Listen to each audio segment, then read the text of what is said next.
આગાહી કરી છે કે આવતીકાલથી દક્ષિણ ગુજરાત અને સૌરાષ્ટ્રમાં વરસાદની સંભાવના છે।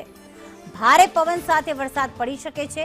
તો ગુજરાતમાં આવતીકાલથી પ્રી મોન્સૂન એક્ટિવિટીની શરૂઆત થઈ જશે અને આવતીકાલથી એટલે કે 19 મેથી 24 મે સુધી આ 5 દિવસ દરમિયાન પ્રી મોન્સૂન એક્ટિવિટી રહેશે। 24 મેની આસપાસ ચોમાસું કેરળમાં પહોંચી જશે તેવું પણ હવામાન નિષ્ણાત અંબાલાલ પટેલે કહ્યું છે, જ્યારે 23મી સુધી અંદમાનમાં ભારે વરસાદ પડશે। આમ અંદમાન અને કેરળમ માટે ચોમાસું ક્યારે બેસશે તેની આગાહી કરી, પરંતુ આવતીકાલથી દક્ષિણ ગુજરાત અને સૌરાષ્ટ્રમાં વરસાદની શક્યતા પણ વ્યક્ત કરવામાં આવી છે। પ્રી મોન્સૂન એક્ટિવિટીની શરૂઆત ગુજરાતમાં થઈ જશે અને 5 દિવસ આવું વાતાવરણ રહેશે। પ્રી મોન્સૂન એક્ટિવિટી વરસાદ અરબ સાગરની સિસ્ટમ છે તે પશ્ચિમ ઘાટમાં અસર થતાં લગભગ મુંબઈ મહારાષ્ટ્રના ભાગોમાં